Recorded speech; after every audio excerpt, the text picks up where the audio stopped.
वाहेगुरु वाहेगुरु वाहेगुरु वाहेगुरु वाहेगुरु वाहेगुरु वाहेगुरु वाहेगुरु वाहेगुरु। एक बार की बात है, एक साधु संत, एक साधु महात्मा जी तपस्या कर रहे थे परमात्मा को पाने के लिए। वह 100 साल तक तपस्या करते रहे। जैसे ही 100 साल उनके पूरे हुए, तपस्या उनकी चलती रही, तो आवाज आई, तपस्वी आपकी तपस्या सफल हो चुकी है, आप मांगो क्या मांगना चाहते हैं।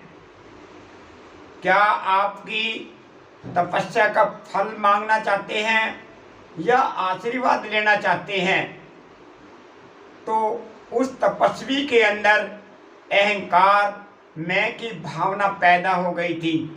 वह सोचने लगा था, देखो मेरी मेहनत, देखो मेरी तपस्या, मैंने इतनी अच्छी तपस्या की है, इतनी लगातार की है, उस परमात्मा की भी आवाजें आने लगी हैं। आपको क्या तपस्या का फल चाहिए, क्या आपको आशीर्वाद चाहिए। तो मैंने जो मेहनत की है, क्यों ना मैं मेहनत का फल लेऊं। तो उस तपस्वी ने आवाज दी, कहा, हे परमात्मा, हे दया दृष्टि रखने वाले, मुझे तपस्या का फल दीजिए।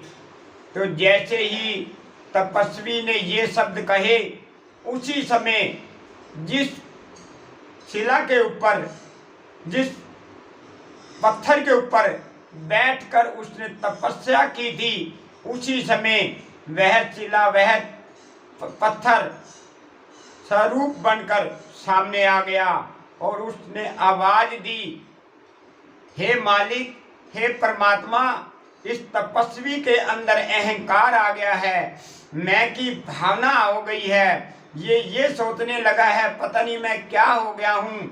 इसको तपस्या का फल तब दीजिए जब जो है ये मेरे ऊपर 100 साल तक जो है बैठा है। अब मुझे जो है 100 साल तक सिर पर जो है उठाकर जब जो है बैठेगा और जब मेरा कर्ज उतारेगा, तब इसको तपस्या का फल मिलना चाहिए। क्योंकि मैंने इसका वजन जो है 100 साल तक उठाया है। अब जो है मुझे भी जो है ये 100 साल तक जो है उठाकर बैठे, तभी मेरा कर्ज उतरेगा, तभी जो है ये इसका कर्ज उतरेगा मेरी तरफ से, तब इसको तपस्या का फल मिलना चाहिए। जब ऐसी भावना जब इसके अंदर आ गई, तपस्वी के अंदर, इसको आशीर्वाद नहीं चाहिए, इसको तो तपस्या का फल चाहिए।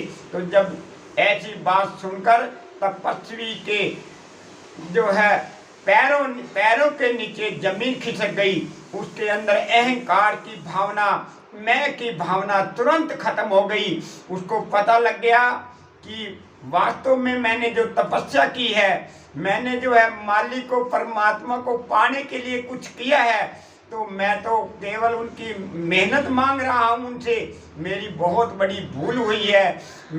उसने, तपस्वी ने फिर आवाज लगाई, हे मालिक, हे परमात्मा, मेरे में बहुत बड़ी भूल हुई है, मुझे तपस्या का फल नहीं चाहिए, मुझे आशीर्वाद चाहिए।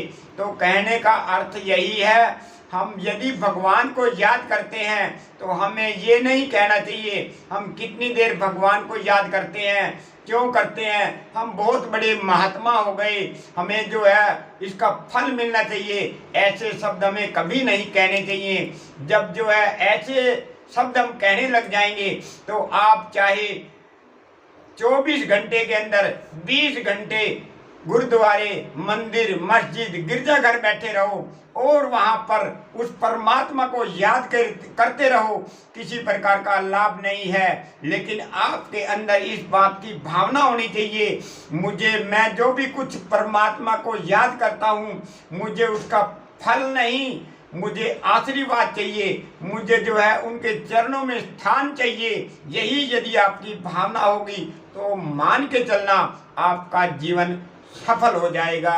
वाहिगुरु जी का खालसा, वाहिगुरु जी की फतेह।